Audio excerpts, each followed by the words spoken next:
Julle, jammer. Ons gaan 'n shopping haul doen. So, ons gaan begin met Crazy Store. Hierdie dink ek koop vir R19. Dis supposed om 'n dak te wees, maar sy oogies is klaar weg. En ek hoor dat as mense dit doen, maar dit breek dan. Especially as in so, dan do that. You squeeze hom en dan maak jy net so. Net ek mag dit doen. En as in die klas, gaan ek so maak. A little hot dog stick. A little duck stick. Duck stick. Okay, en dan het ek hierdie blobbel gekoop. Hy was R20. En dan een pijl. Halve. Hierdie ding is so duur, maar ja, ons gaan hom maar dra. Hierdie broek. Ek gaan hom nie dra nie.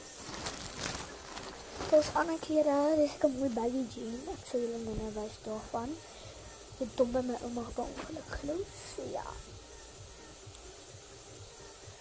Hierdie mooi hempie van Pick n Pay Clothing.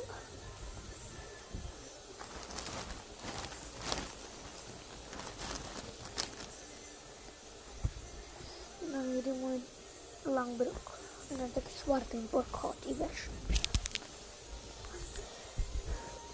Dis die Pick n Pay haul.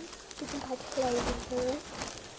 Dan het ek hierdie broek by Mr. Price gekry. Dit is cute, dit is 'n nagbroek. Soos ek dink hy was soos in R250. 150. Ek sê dis om hom aan te trek.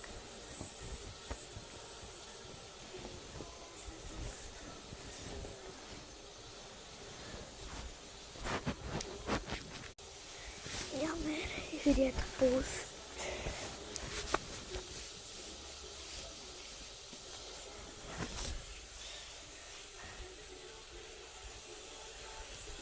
Dit is 'n nagbroek en dit is so cute.